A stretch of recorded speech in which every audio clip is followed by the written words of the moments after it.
मिली, जिम्मेदारी वाला पद मिला, इज्जत और सम्मान से नवाजा गया, लेकिन अब्दुल गद्दार निकला। उसने उन लोगों का साथ दिया जो इस देश में गज़वाए हिंद के प्लान पर काम कर रहे थे, जो इस देश में आतंकियों की फौज तैयार कर रहा था, जो इस देश की बेटियों को बरगलाकर धर्म परिवर्तन करवा रहा था, उन्हें मुजाहिदा बना रहा था। छांगुर से लेकर रहमान और ज़ैरुन्निसा की नफरती कुंडली सामने आ रही है और उस पर लोगों की को जितनी हैरानी हो रही है उससे ज्यादा अफसोस अब्दुल जैसे गद्दारों को लेकर हो रहा है। अब्दुल जो था तो इंस्पेक्टर, लेकिन छांगुर जल्लाद का सिपहसालार बन बैठा, देश का वो गद्दार निकला।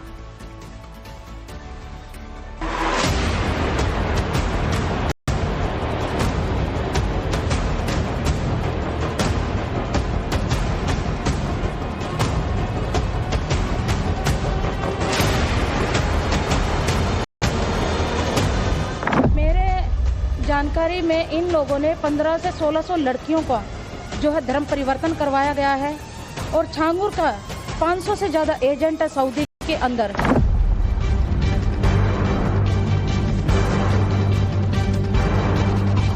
भारत को इस्लामी मुल्क बनाने की बातें करते थे, उसका भाई अक्सर कहता रहता था कि 2047 तक ये मुल्क हमारा होगा।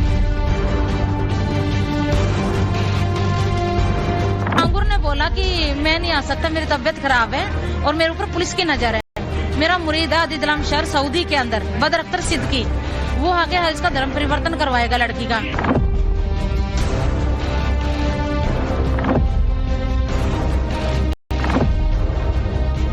सारी हिंदू लड़कियां हैं जो गायब हैं, सारी हिंदू लड़कियां और ज्यादातर 22, 21, 19, 25 साल के आसपास की ही लड़कियां।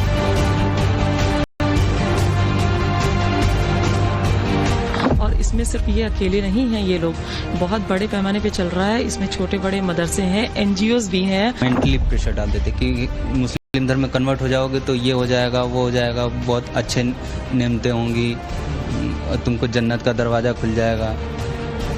प्रेशर डाल देते उनको।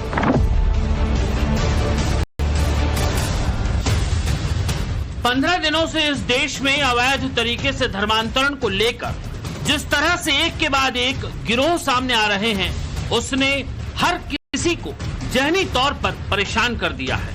हर किसी के दिलो दिमाग में एक बड़े खतरे की घंटी बजती हुई दिखाई दे रही है। यूपी में बलरामपुर के अतरौला में छांगुर से शुरुआत हुई। हजारों परिवार की बेटियां इस गैंग का शिकार हुई। छांगुर के कारनामों के पन्ने अभी उलट पलट हो ही रहे थे कि आगरा से 2 बेटियों के धर्म परिवर्तन की शिकायत पर रहमान गैंग सामने आ गया। पता चला बीते 35 सालों से ये गैंग ऑपरेशन उम्मत चला रहा था। जिस्मानी तौर पर शोषण करके ब्लैकमेलिंग और धर्म परिवर्तन का बड़ा रैकेट चला रहा था। रहमान की कहानी भी चल ही रही थी कि कुशीनगर से ज़ैरुन्निसा का गैंग सामने आ गया। जैसे बारिश में जहां तहां से बाढ़ की खबरें आ रही हैं, वैसे ही धर्मांतरण का गिरोह चलाने वाले एक के बाद एक सामने आ रहे हैं। इसके साथ एक सवाल भी सामने आया कि आखिर ऐसा कैसे हो रहा है। गुपचुप तरीके से समाज के भीतर कैसे इतनी तेजी से ये गैंग काम कर रहे हैं। कोई इन्हें देख क्यों नहीं पा रहा है, कोई इन्हें पकड़ क्यों नहीं पा रहा।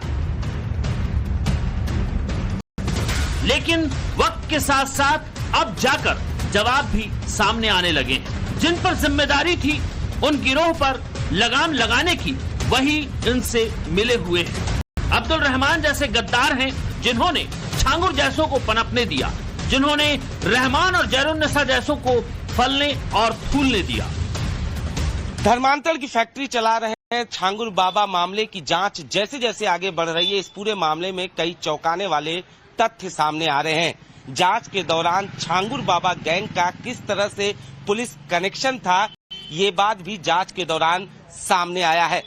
दरअसल एक इंस्पेक्टर को छांगुर गैंग कनेक्शन के मामले में सस्पेंड किया गया है। ये इंस्पेक्टर इस वक्त गाजियाबाद में क्राइम ब्रांच में तैनात थे। अब्दुल रहमान सिद्दीकी नाम है इस इंस्पेक्टर का। और तस्वीर देखिए, यही है अब्दुल रहमान सिद्दीकी।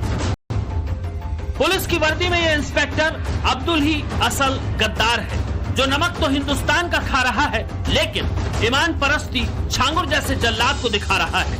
अब्दुल रहमान की गद्दारी को हल्के में कतई नहीं लिया जा सकता।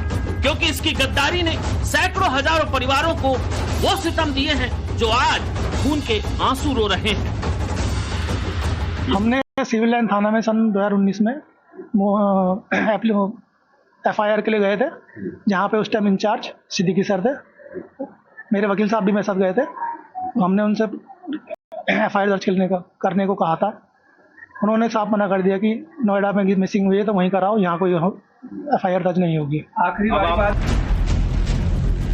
सुना आपने, जिस पुलिस अधिकारी ने ये कहकर इसकी गुमशुदा बहन की शिकायत नहीं लिखी कि मामला नोएडा का है, दरअसल उसने उस शख्स को बचाया जिसका नाम बदर सिद्दीकी है।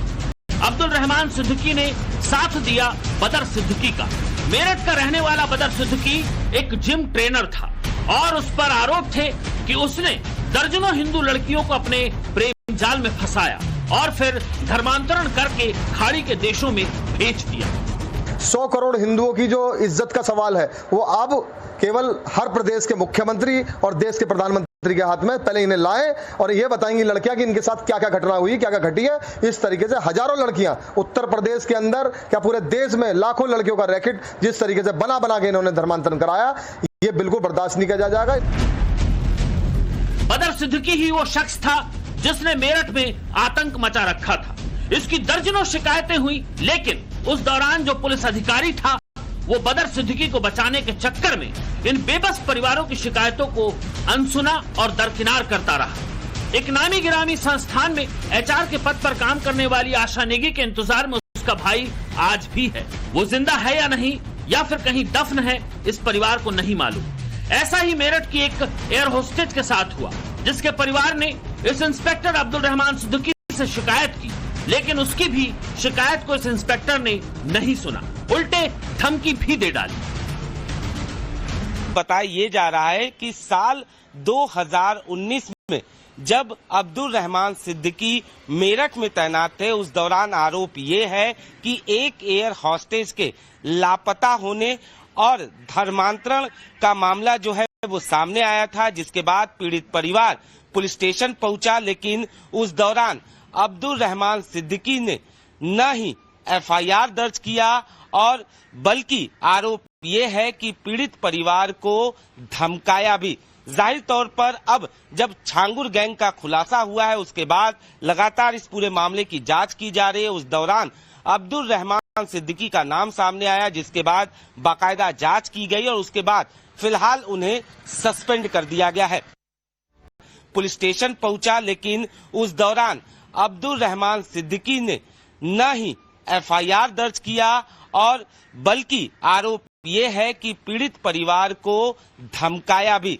जाहिर तौर पर अब जब छांगुर गैंग का खुलासा हुआ है, उसके बाद लगातार इस पूरे मामले की जांच की जा रही है। उस दौरान अब्दुल रहमान सिद्दीकी का नाम सामने आया, जिसके बाद बाकायदा जांच की गई और उसके बाद फिलहाल उन्हें सस्पेंड कर दिया गया है।